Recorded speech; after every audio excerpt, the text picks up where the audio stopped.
अवतार बाबा सर्वप्रथम बाबांची धन्यवाद मानते की बाबांनी मला हा छान पुन्हा दिला आणि सुटे दादांचे सुद्धा धन्यवाद मानते. सुटे दादांनी मला वाचण्यासाठी म्हटलं तर माझी काहीच तयारी नव्हती, पण सुटे दादा म्हणाले वाचून सांगितलं तरी चालेल, पण मी म्हटलं ठीक आहे बाबांची इच्छा आहे तर मी थोडं वाचून सांगेन आणि थोडं गाईमानाने सांगेन. तर बाबांचं जे पुस्तक आहे अमृतमय जीवन या पुस्तकामध्ये मी काही पॉइंट्स काढलेले आहेत. तर त्या पुस्तकामध्ये आपल्या सगळ्यांच्या जीवनावर बाबांनी खूप छान सांगितलेलं आहे त्या पुस्तकामध्ये. तर त्या पुस्तकामध्ये सर्वप्रथम जी चिंता असते आपल्या सर्वांना त्या चिंतेवर मी सांगणार आहे. त्यानंतर बाबांचे काही संदेश आणि बाबांच्या काही गोष्टी. सर्वप्रथम बाबांचे खूप खूप धन्यवाद. गुरुर्ब्रह्मा गुरुर्विष्णू गुरुर्देव महेश्वरा गुरु साक्षात परब्रह्म तस्मै श्री मेहराय नमः.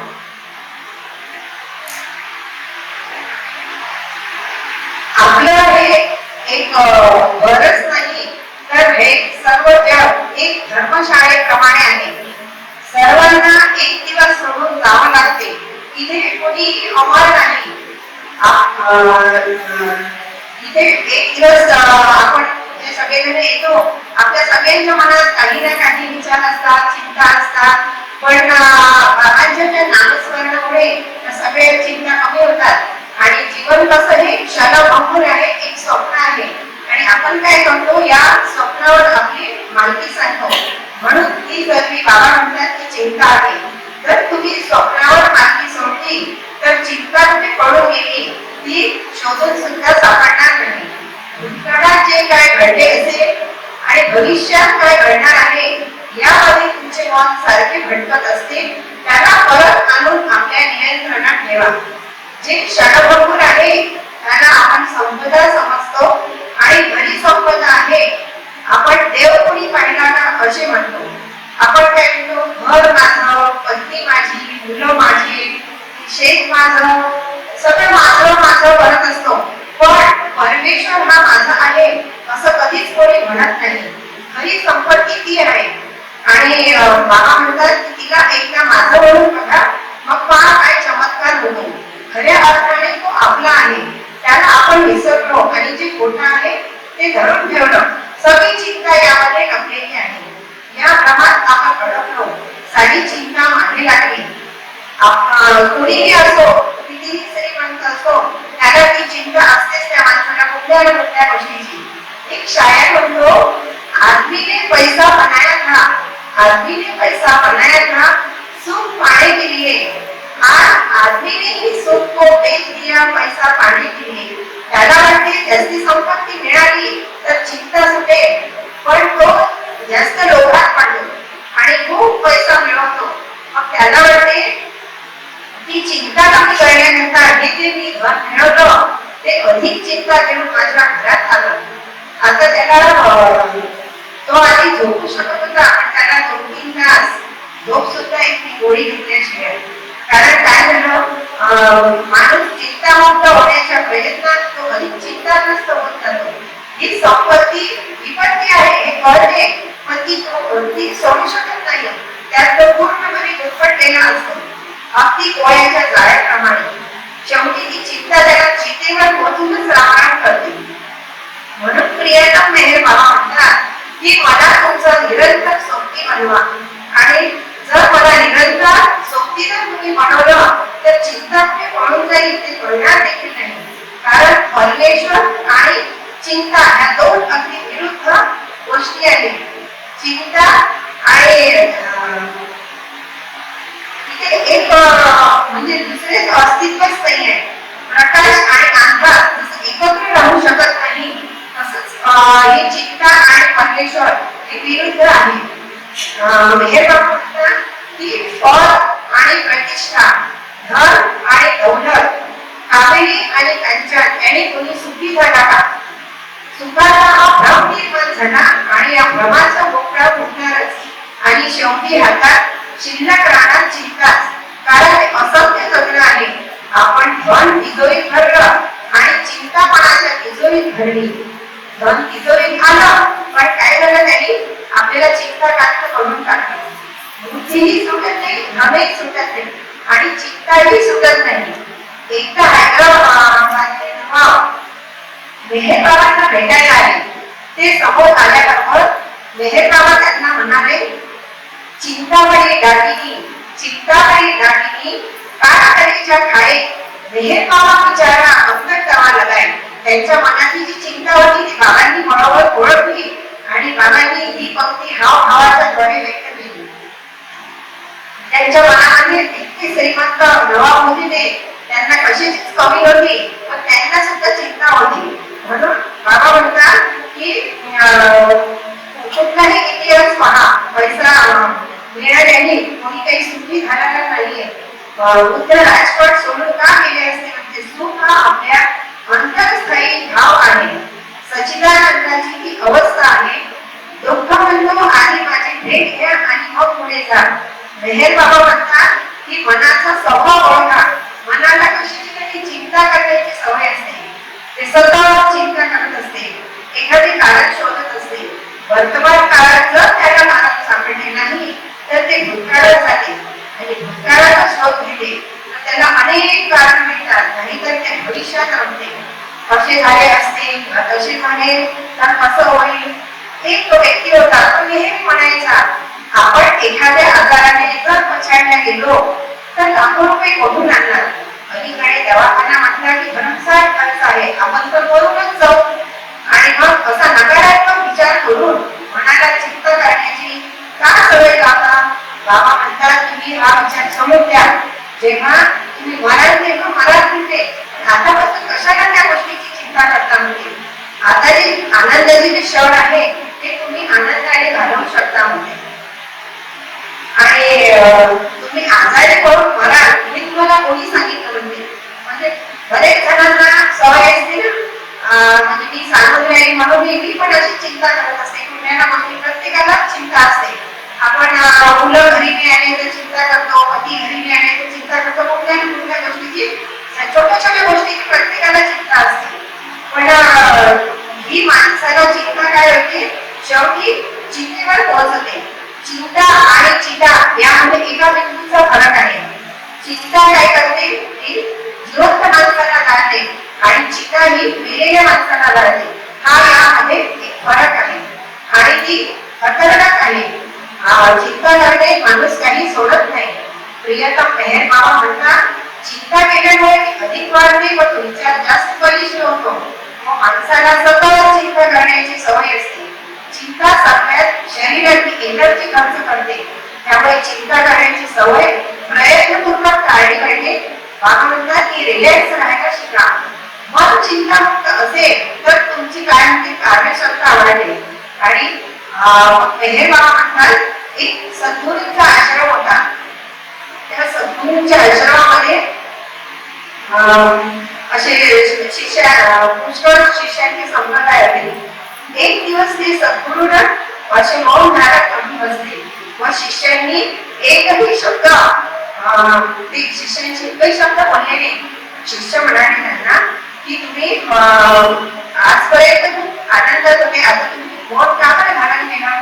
तर ते म्हणाले की माझं चिंतेचं कारण मी काही कोणाला सांगणार नाही. मग सगळे शिष्य म्हणाले की काहीतरी कुठल्या तरी गोष्टीची चिंता आहे, तुम्हाला सांगा. ते म्हणाले की नाही, माझी चिंता कोणालाच सांगणार नाही. ते शिष्य म्हणाले की आम्ही आमचे प्राण पण देऊ, त्यासाठी आम्ही तयार झालेलो आहे आमचे प्राण द्यायला. सद्गुरू म्हणाले की तुम्ही तुमची प्राणी द्या, पण ती चिंता मी तुम्हाला सांगणार नाही, कारण माझी ही इहलोक यात्रा सोडण्याची वेळ जवळ आलेली आहे. मला शेवटी एक चिंता आहे की तुम्ही ती दूर करू शकत नाही. मग सगळ्यांनी आपले प्राण द्यायचे म्हटल्यावर त्यांना त्यांनी सद्गुरूंनी त्यांची चिंता सांगितली. ते म्हणाले की तुमच्या सर्व चिंता मला घेऊन द्या, पण चिंता दिल्यानंतर तुम्ही चांगले आहात का. तर हो म्हणते. तर सद्गुरू त्यांना म्हटल्यावर सगळे मला म्हणते की मला सद्गुरू मध्ये तुमच्या चिंता येऊ. आता कोणाला वेगळी चिंता चिंता असते, कोणाला काही असते, आपण एकमेकांना आपल्या चिंता नाही देऊ शकत. परंतु आपण बाबा म्हणतात की तुमच्या चिंता मला आहे, आपण आपल्या चिंता बाबांना देऊ शकतात. बाबा म्हणतात की माझ्या इच्छेच्या शिवाय वृक्षाचे पान लागत नाही. माझे चिंतन कराल जास्तीत जास्त तुमच्या चिंतनात भौतिक शून्यात. चिंता या खरोखर शून्य आहे, ती जाणीवेनेच माझी माझी कार्य करेल. जर तुम्हाला अशाची चिंता हवी असेल तर माझे चिंतन सतत होईल असेल, हीच चिंता करण्यायोग्य असेल. त्यामुळे सर्व चिंता नाश होत असेल. म्हणून मेहर बाबा आपल्याला सांगतात की कोणत्याही गोष्टीची चिंता करू नका, आणि तुम्हाला जर ही चिंता असेल तर ती मला अर्पण करावी. हे जीवन कठीण नाही आहे, ज्यांना आपण कठीण बनवतो. जीवनात काही गोष्टी अशा होतात की आपण धैर्य ठेवत नाही, आपल्यावर स्वतंत्र नियंत्रण राहत नाही. जे प्रमाणाचे जे प्रेमाचे बंधन आहे त्यांच्यासोबत आपण प्रेमाने राहू शकतो, पण आपण काय करतो, ओव्हर रिॲक्ट करतो किंवा आपण संयम ठेवत नाही. तर एखादी गोष्ट अशी घडते की ती कॉम्प्लिकेटेड करणं एक धडक सवय असते. ती जीवन जगत असताना सिंपल राहायला शिकलं पाहिजे. जीवन इतकं मधुर वाटते, त्यामध्ये प्रेमच प्रेम भरलेलं असते.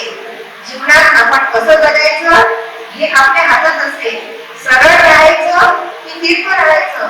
कोणी एखादी छोटीशी गोष्ट म्हटली की ती काय करता, आपण ती गोष्ट मनाला खूप लावते.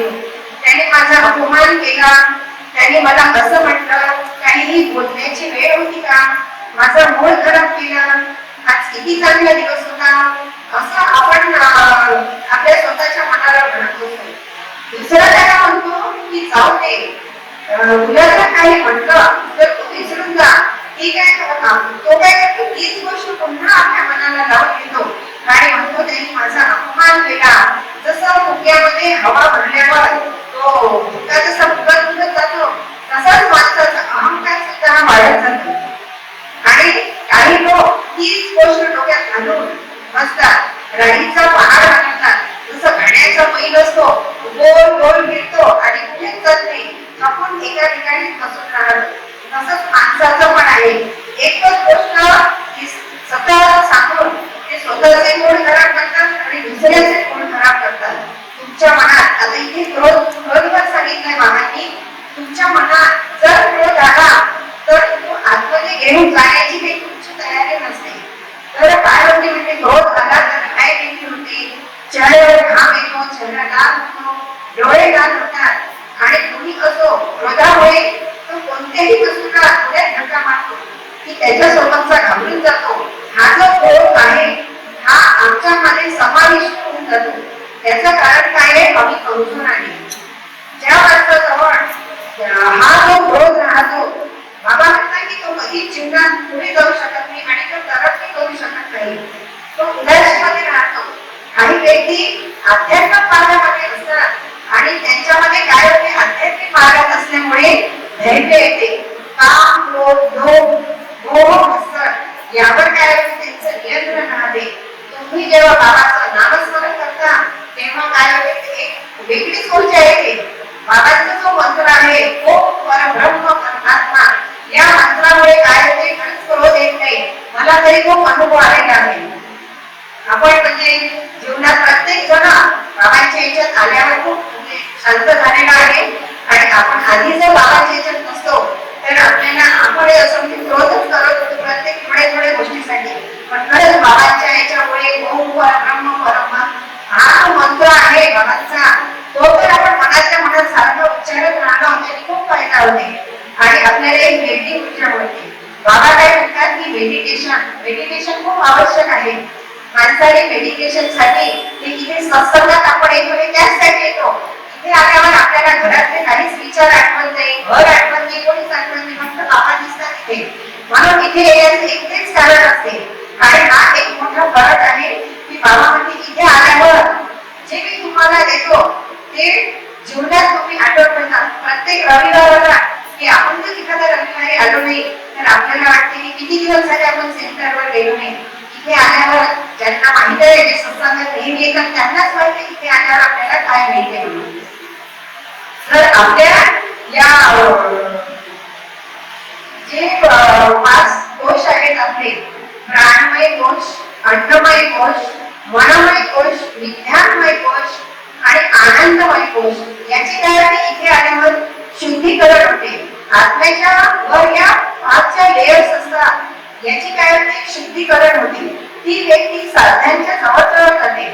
नामस्मरणामुळे या पाच लेयर्सची शुद्धी होते, मनाची शुद्धी होते. जीवन हे सरळ आहे, त्याला कठीण करायचं नाही. जीवन खूप चांगलं आहे, प्रेमाने राहणे, कोणाचा प्रयास करणे आणि कोणाची निंदा चुगली करायची नाही. बाबा म्हणतात, जर कोणी तुमच्याजवळ निंदा करत असेल तर, जसं नवरात्रामध्ये लोक उपवास ठेवतात आणि बाबा म्हणतात त्या नवरात्रामध्ये जसं उपवास ठेवतात, 10 दिवस बाया उपवास करते, पण नंतर त्याची चुलबुल चालू होऊन जाते. पण बाबा म्हणते नेहमीसाठी निंदा चुगली कोणाची करायची नाही. जर कोणा तुमच्याजवळ तुम्ही निंदा करत असेल तर तुम्ही कानाला हात ठेवायचा आणि म्हणायचं होते की आज मी चुकीच्या शब्दाचा आहार ग्रहण करणार नाही. कारण आपण जर त्या गोष्टीमध्ये गुरफटत गेलो तर ही एक प्रकारची आपल्याला सवयच लागून जाते. म्हणून बाबा म्हणते कोणाची निंदा पण करायची नाही. आणि कोणी जर निंदा चुगली करत असेल तर आपण त्यांना सरळ म्हणायचं म्हणते की मी आज माझा उपवास आहे. कोणी आपल्याला काही म्हणो त्यांना म्हणायचं म्हणते की आज माझा उपवास आहे, चुकीच्या शब्दाचा मी ग्रहण करणार नाही. आज त्यांना आपण असं म्हणून टाळून द्यायचं म्हणते. म्हणजे ही सवय आपल्याला एक लागते. म्हणजे कोणासोबत प्रेमाने बोला, प्रेमाने राहा, चेहऱ्याने हसत ठेवा. ते मोठेच विचार तुमच्यामध्ये येते. म्हणजे निगेटिव्ह विचार कधीच धारण करू नका. जेव्हा तुम्ही एकटे असता तेव्हा तुमच्या मनात निगेटिव्ह विचार येते, तेव्हा बाबा म्हणतात की माझं नामस्मरण करा. मी असं म्हणा की मी शक्तिशाली आत्मा आहे, असा प्रयास करा. स्वतःचं मन देवामध्ये अडकून ठेवा. म्हणजे गीतेमध्ये कर्मयोग सांगितलं आहे. कर्मयोगाचा अर्थ एक व्यक्ती कर्मयोगी बनते जो कोणतेही काम परफेक्ट करते. त्या कर्माला आपला आनंद मानतो. भगवान श्री कृष्णाच्या जीवनामध्ये लीला आहे. बाबा म्हणतात की पैसा जीवनात कमवावंच लागते, कारण पैसा कमवला नाही तर जीवन चालत नाही. पैसा कमवत असताना माझं नामस्मरण करा. आणि बाबांनी तुमच्या अटीच सांगितलं नाही. तुम्ही चालता बोलता फिरता कधीही रवडेकर काका नेहमी सांगत असतात की बाबांची सकाळची संध्याकाळची आरती हे म्हणजे बाबांचं जेवण आहे. तर आपण कुठल्या बाबांनी कर्मकांडापासून वेगळंच ठेवलेलं आहे. कधीही बाबाचं तुम्ही नाव घेऊ शकता, बाबांना सोबत ठेवू शकता. कुठेही जाताना आपण म्हणतो चला बाबा सोबत, कुठेही कोणतं कार्य करताना या बाबा तुम्ही, आपण बाबांना नेहमी आवाज देत असतो. तसंच बाबा म्हणतात की ही कृपा तुम्हाला जर पाहिजे असेल तर सतत माझं नामस्मरण करा. म्हणजे आणि जेव्हा तुम्ही माझ्यावर भरोसा टाकता म्हणते तर तुम्ही कधीच घाबरणार नाही जीवनामध्ये. त्याला वाटते की माझ्यासोबत 1000 हात देणेवाला परमेश्वर आहे, तर माझे चांगले दिवस येईल असा विश्वास ठेवा. म्हणते हा विश्वास तुमच्या जवळ जर असेल तर मी तुमच्या सोबत आहे म्हणते. आणि एक बाबाजी असते, ते झाडाखाली बसलेले असते. तर सर्दीचे दिवस असतात, तर ते काय होते अशी कुडकुड करते थंडी. तर एक शेठजी येते आणि ते शेठजी म्हणतात हे बाबाजी देवाचं नामस्मरण करत असते, असं देवाचं भजन आणि ध्यान घेऊन बसलेले असते. एक शेठजी येतात, शेठजीला वाटते की हा म्हातारा माणूस असा कुडकुड करून त्याला थंडीमध्ये. ते काय करतात, आपली महाडीची एक शॉल असते त्यांच्याकडे, ती त्याच्या अंगावर घालते आणि त्यांना गंमत म्हणते बाबाजी पाहता ती शॉल खूप महाडीची आहे. बाबाजी पाहता ती शॉल खूप महाडीची आहे. पण बाबाजी नामस्मरणात एवढे मग्न झालेले असते की त्यांना त्या शॉलचं काही घेणं देणं नसते. एक जोड येते आणि ती शॉल घेऊन जाते. म्हणजे देवाच्या नामस्मरणात एवढी शक्ती असते, त्याला त्या कुठल्याही गोष्टीचा त्याच्यावर काहीच असर होत नाही. आणि त्यानंतर एक सद्गुरूंचा आश्रम असते. त्या सद्गुरूच्या आश्रम मध्ये काही शिष्य संप्रदाय असतात. तर ते शिष्य संप्रदायांना सद्गुरू म्हणते की तुम्हाला जर आश्रमामध्ये बोर होत असेल तर तुम्ही कुठे फिरून या म्हणते. तर ते सगळे शिष्य म्हणते की सद्गुरूंना तुम्ही पण चला आमच्या सोबत. सद्गुरू आणि म्हणतात की नाही मी येत नाही तुम्ही जा. ते म्हणतात की नाही तुम्ही पण चला म्हणते आमच्या सोबत. मग तेव्हा सद्गुरू त्यांच्या सोबत जातात. तर काय होते इकडे इकडे फिरतात. त्यांचं सगळं फिरून झाल्यावर ते एका तलावात जवळ जाते. तलावात जवळ गेल्यावर काय होते तिथे एक जहाज असते. आधी हे सगळेजण खूप छान गोष्टी गप्पा गोष्टी करत असते. ते जहाज जेव्हा इथे त्यामध्ये पुष्कळ लोक बसलेले असते तर सद्गुरू एकदम असे मग्न होऊन जाते. मग ते सगळे शिष्य म्हणते सद्गुरूंना की आता तर तुम्ही चालले म्हणते त्याच्या आता काय झालं म्हणते तुम्हाला. तर म्हणते हे जे आता जहाज केलेलं म्हणते यामध्ये सगळे लोक मरणार आहे म्हणते आणि थोड्या वेळाने ही दुर्घटना झालेली त्यांना इथे निरोप येते. तर मग ते शिष्य म्हणतात सद्गुरूला की तुम्हाला जर माहित होतं म्हणते ही घटना आता घडणार आहे तर तुम्ही का नाही सांगितलं म्हणते एवढ्या लोकांचे प्राण वाचले असते म्हणते. तर सद्गुरू म्हणते ते काहीच बोलत नाही. मग शिष्य त्यांना म्हणते की आता तरी म्हणते याच्या पुढे अशी जर मोठी घटना होत असेल म्हणते तर आम्हाला आधी सांगत जा म्हणते लोकांचे प्राण तरी वाचले असते म्हणते. तर सद्गुरू म्हणते ठीक आहे म्हणते मी याच्या पुढे तुम्हाला सांगेन म्हणते. तर ते काय करतात आश्रमात गेल्यावर त्यांच्या तिथे काही दिवसांनी एक जवान मुलगा राहायला येतो आश्रमामध्ये. तो मुलगा आल्यावर सद्गुरू म्हणते की हा जो मुलगा आलाय ना हा 8 दिवसांनी मरणार आहे म्हणते. तर मग शिष्य म्हणते आपण याची प्राण वाचवू शकतो म्हणते कारण सद्गुरूने आपल्याला सांगितलं आहे म्हणते. हे काय करतात त्या मुलाला सांगते तू काय कर म्हणते 8 दिवसासाठी कुठेतरी चालणार आहात.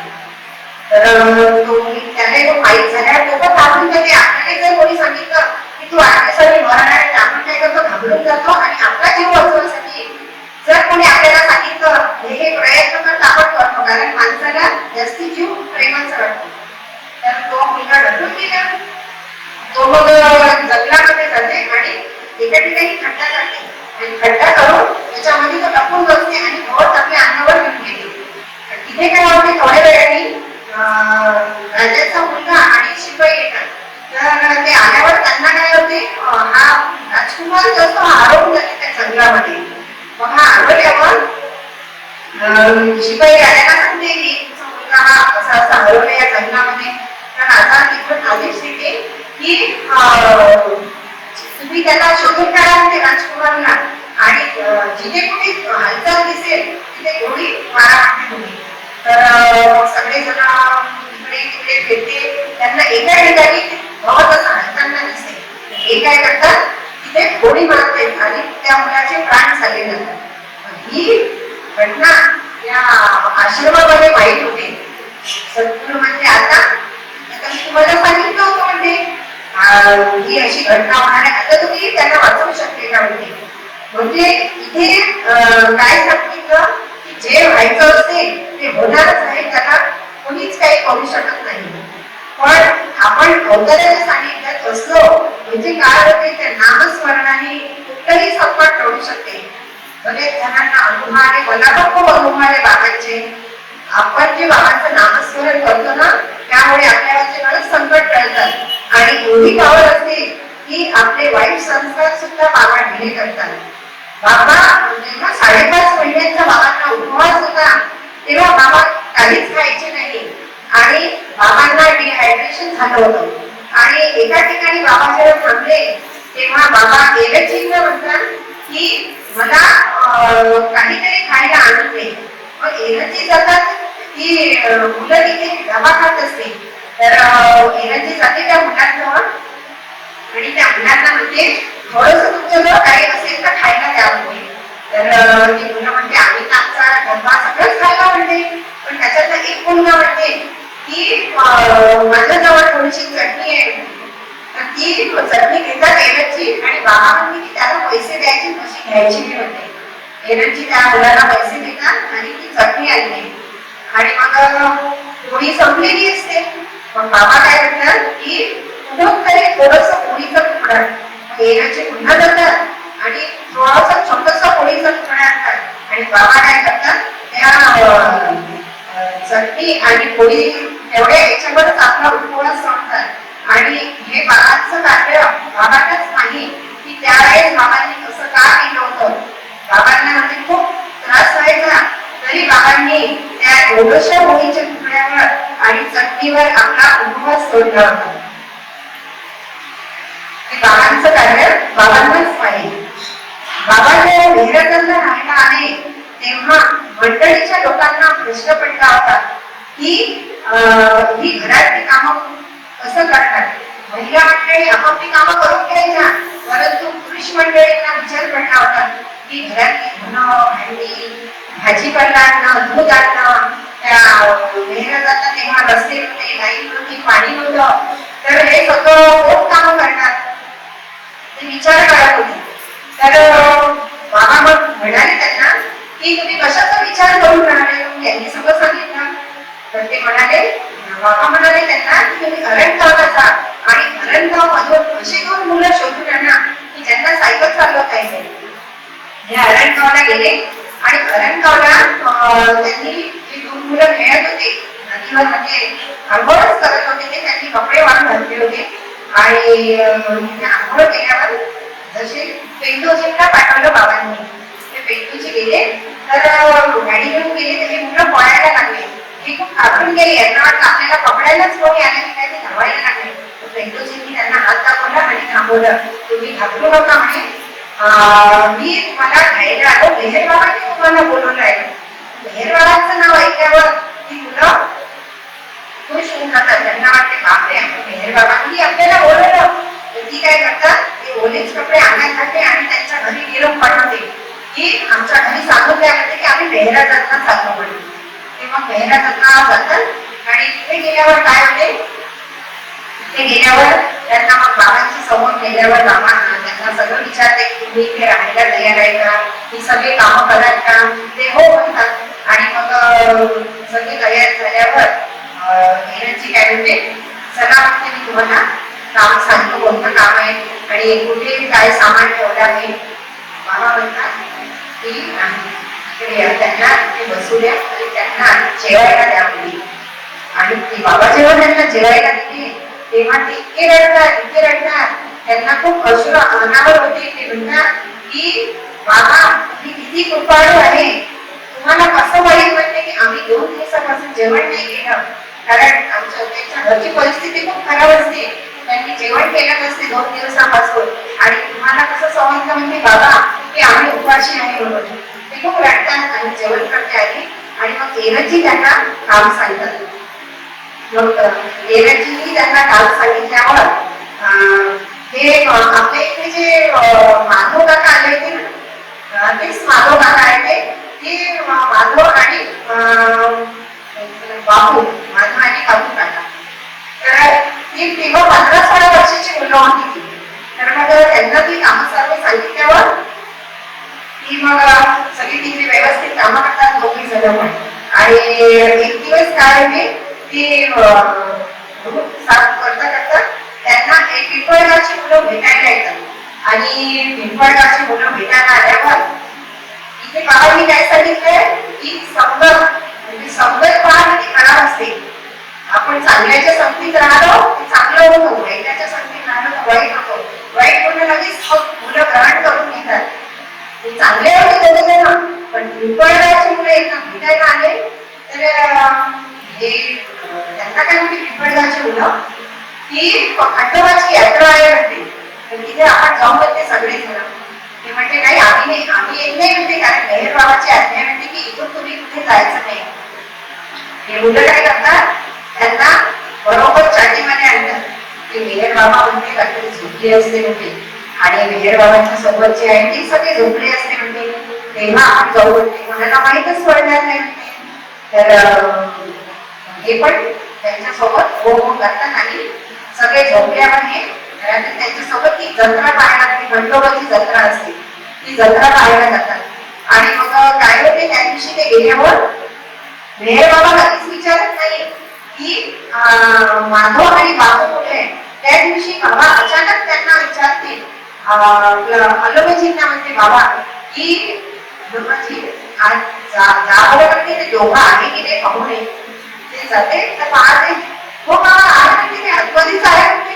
ते काय करतात, हिरेची वाट छोटी करून ठेवते, गाडी टाकून ठेवते, दोन उशा टाकून ठेवते, हळूच सोडून चालले जातात. तर हो आहे बाबा काय म्हणते, अलोबाजींना अजून जा एकदा म्हणते. ते जेव्हा जातात अलोबाजी काय करते, जोराने जात होते, त्यांना दिसतेच गाडी टाकली आहे, दिव्याची वाट कमी आहे, उशा टाकली आहे दोन, असं दाखवलं त्यांनी. आम्ही तिथे झोपण्याची चादर पसरून ठेवली असते. ते बाबा जेव्हा जातात, बाबा ते दोघे पण नाही आहे ते. बाबा म्हणते बरं ठीक आहे, आता तुम्ही झोपून जा. जेव्हा बाबा सकाळी 4 आणि 5च्या दरम्यान फिरायला जाते, तेव्हा हे दोघं तिथून परत येत असते. हे परत येत असते तिकडून, तर बाबा त्यांच्याकडे नसते. बाबा म्हणते असे करतात बाबा, तर त्यांना वाटते चला जमला आता, काही वाटलंच नाही आपल्याला. तर करतात मग बाबा फिरून आल्यावर मंडळी हॉलमध्ये त्यांना भेटायला बोलवते थोड्या वेळाने. मग त्यांना भेटायला बोलवते, त्यांना म्हणते तुम्ही कुठे गेले होते. ते म्हणते कुठे नाही बाबा, तिथेच थोडं फिरायला गेलो होतो. बाबा ते खरं खरं सांगा म्हणते कुठे गेले होते. ते म्हणते बाबा आम्ही ती खंडोबाची यात्रा पाहायला गेलो होतो, तिथे काय काय पाहलं होते तुम्ही. तर काही नाही बाबा, मस्त फिरलो, हे पाहलं ते पाहलं. बाबांना ते असे ऍक्शन करून सांगू नाही. बाबा म्हणते खरं खरं सांगा म्हणते तू काय पाहता. काहीच नाही बाबा, काहीच नाही पाहलं. हे पहा शेवटचं सांगतो म्हणते मी, आईचा नाच पाहला नव्हती तुम्ही. एकदम अशी स्तब्ध होत जातात, घाबरून जातात. ते त्यांना वाटते की बाबांना कसं माहीत पडलं. आणि बाबा सर्वज्ञ आहे, बाबांना सगळं माहित असते, कोण काय करते, कोण कसं बोलते, कोण किती वाजता जाते, कोण किती वाजता, बाबांना सगळं माहित असते. आणि एकदम घाबरून जातात आणि आपले खाली मान घालते, हो बाबा आम्ही याच पाहणार. बाबा म्हणते माझ्या आज्ञेचं तुम्ही उल्लंघन केलं होते, आता यापुढे तुम्ही माझ्या आज्ञेद्वारे कुठे जायचं नाही म्हणते. मग ते म्हणतात ठीक आहे. मग त्यांना काय वाटते की चला जमलं आता, बाबांनी आपल्याला काहीच नाही म्हटलं. पुढे समोर जातात, बाबा त्यांना आवाज देते, अशी करतात बाबा. मग ते म्हणते की जवळ आले. बाबा म्हणते माझ्या आज्ञेचं उल्लंघन केलं, त्याची शिक्षा तर तुम्हाला भोगावीच लागेल म्हणते. त्याची शिक्षा ही आहे म्हणते, घुटण्यावर तुम्ही असं वागायचं आणि आपलं खाली जमिनीवर नाक घासायचं म्हणते, ही तुमची शिक्षा आहे म्हणते. तर ते असे आपले घुटण्यावर उभे राहतात आणि जमिनीवर नाक घासतात आणि बाबांची माफी मागते की बाबा याच्यापुढे आम्ही कधीच असे काम करणार नाही, कारण बाबांना हे सगळं माहीत असते. आणि म्हणूनच मग जे बाबांची जी आता म्हणजे आपण या व्हिडिओ मध्ये वगैरे बघतो ना, ती बाबांची खुर्ची घेऊन जातात.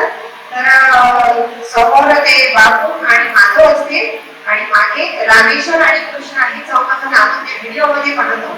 तर यांना काय सवय असते, बाबांना ते असे घेतात खांद्यावर आणि ती 15-16 वर्षाची देवा मुलं असते, ती काय करते जोर जोराला असं बाबांना हलवत नाही. बाबांना हलवत दिल्यावर बाबा पण नसते, त्यांना हसायचे. एक दिवस काय म्हणते, बाबा त्यांना म्हणते की आज मी खूप खुश आहे म्हणते, तुम्हाला काय मागायचं आहे ते मला मागून घ्या म्हणते. तर ते म्हणतात की रामेश्वर म्हणते माझ्या अंगावर शेतीचं कर्ज आहे बाबा. हिरचिंद्र म्हणते त्याला शेतीचं कर्ज देऊन ते म्हणते, त्याच्या अंगावरचं कर्ज कमी होते. आणि कृष्णाला विचारते तुला काय पाहिजे. ते म्हणते बाबा माझ्या अंगावर घराचं कर्ज आहे. हिरचिंद्र सांगू ते पैसे घेऊन ते म्हणते. आणि जे बापू असतात ते बाहेर गेलेले असते आणि माधव जे असते त्यांना विचारते तुला काय पाहिजे. ते म्हणते बाबा मला काहीच नाही पाहिजे. तर ते म्हणते तुला मुक्ती मिळून जाईल म्हणते. मग ते म्हणतात नाही बाबा मला नाही पाहिजे. अरे मुक्ती नाही पाहिजे, तुला मुक्ती मिळून जाईल. मग ते बाहेर येतात आणि हिरचिंद्र म्हणते की मला मुक्ती नाही पाहिजे. हिरची म्हणते अरे हे मुक्ती म्हणजे मुक्ती मुलीच, त्यांना म्हणते मुक्ती म्हणजे मुलगीच आहे का. ते म्हणते मला नाही ती मुलगी पाहिजे म्हणते. तर ही मुक्ती म्हणजे मुलगी नाही आहे म्हणते, ही म्हणते मुक्ती म्हणजे गुरु बाबाच्या चरणात तुला जागा मिळेल म्हणजे जेव्हा तुला मुक्ती मिळेल तेव्हा ही ती मुक्ती आहे म्हणजे. आणि तसंच हे दोघं जण कामं करता करता तिथे मेहरा चालला असताना एक अशी छोटीशी घटना घडते की हे जेव्हा चहा करतात तर हे चहाची भांडे घासत असते दोघं जण, ते माधव काका आणि बापू.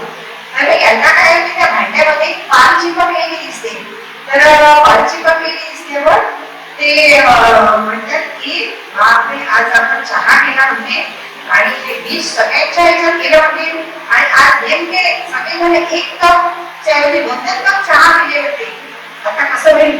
लोरीना ऐकली की लोरीना म्हणते काय झालं कशाला तुम्ही घाबरले? ते लोरीनाला सगळं सांगते. लोरीना म्हणते आता चुप बसा म्हणते, जे काही झालं असेल ते चुपचाप राहा म्हणते. 1 दिवस जाते, 2 दिवस जाते, 3 दिवस जाते, यांना म्हणते की कोणाला काहीच झालं नाही. हे खूप घाबरून जातात आणि मग ते म्हणतात बाबाकडे पाहून. बाबा म्हणजे अशा करतात, बाबा हसतात. म्हणजे बाबांनी त्या चहामधलं विष आधीच काढून टाकलं असते, कोणालाच काय नव्हते. मग त्यांना वाटते खरंच बाबा आपण म्हणजे बाबांवर इतका विश्वास ठेवायला पाहिजे. कधीही कुठली गोष्ट हो ती बाबांना सोडून द्यायची. बाबा म्हणतात की माझ्यावर तुम्ही जो हा विश्वास ठेवला तर तुम्हाला या विश्वासमध्ये कधीच धोका होणार नाही. अशी कुठलीही गोष्ट झाली तर बाबाचं नाव घ्या आणि बाबांना आवाज द्या. तसंच नवजीवन मध्ये बाबा जेव्हा पायी जात होते तेव्हा एका ठिकाणी जेव्हा थांबले होते तिथे विंचू उतरायला एक माणूस होता नवजीवन मध्ये बाबांच्या सोबत. तर बाबा काय करतात त्याला म्हणते की कोणतं काम करतो? तो म्हणते बाबा जर कोणाला विंचू चावला ना तुम्ही ते उतरून देतो म्हणजे माझ्याजवळ ती आयडिया म्हणते. तर काय करते तो कोणाला विंचू चावला की त्या मंत्र म्हणून उतरून देते ते विंचू चावल्यावर. मग एक दिवस त्यालाच विंचू चावले तर हा काय करते रात्री आवाज देते मेहेर बाबा मेहेर बाबा. मेहेर बाबा जायच्या आधीच दुसऱ्या देवाला आवाज देते तो ताजुद्दीन बाबा, बाबाजान आणि या 5 सद्गुरूंची नावं घेते. उपासी महाराज, साई बाबा, 5ही सद्गुरूंना आवाज दिल्यावर मग कोणीच येत नाही. सकाळी लोक काय करते उठल्यावर बाबांना म्हणते तुम्हाला किती आवाज दिली म्हणते मेहेर बाबा, तुम्ही तर माझ्या हटकेला आलीच नाही म्हणते भाऊ. तर बाबा म्हणते मी आलो होतो म्हणते पण मी यायच्या आधीच लगेच दुसऱ्या सद्गुरूंची नावं घ्यायला चालू केली म्हणते. म्हणजे बाबा इथे सांगतात की तुम्ही कुठल्याही एका देवाचं करा, रामाचं करा, हनुमानाचं करा, कृष्णाचं करा, कृष्णाचं करा, पण तुमच्या हाकेला कुठलाही देव राहू नये एका आवाजामध्ये. जर तू माझं नाव घेतलं असतं, मला आवाज दिला असतं तर मी आलो होतो तर तू लगेच दुसऱ्या देवाचे नाव घेतलेला होते. त्यामुळे मी तुझ्या मदतीला काही येऊ शकलो नाही.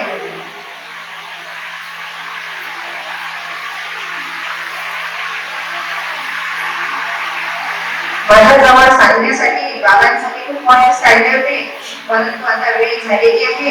एक छोटासा सांगते मी.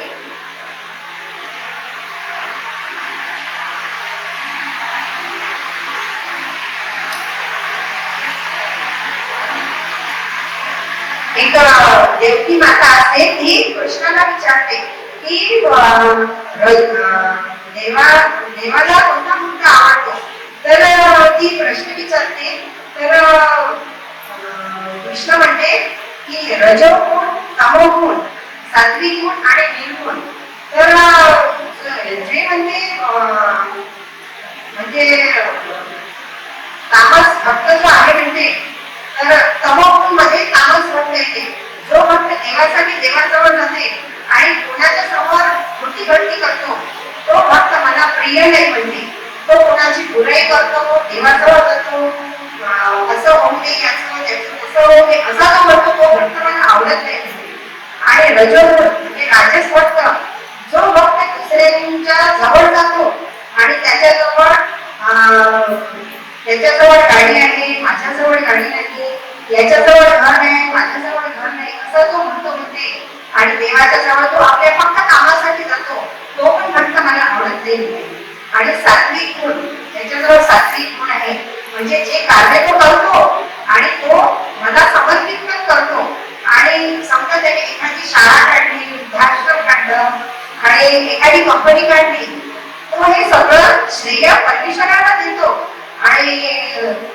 आपण म्हणतो आपली दुपारचे काम होणार आहे हे पण म्हणतो, पण तो काय करतो देवाला धन्यवाद द्यायच्या की तो स्वतःला सांगतो की मी केलं, मी हा जो मी शब्द आहे हा जो फक्त मी करतो तो पण मला आवडत नाही.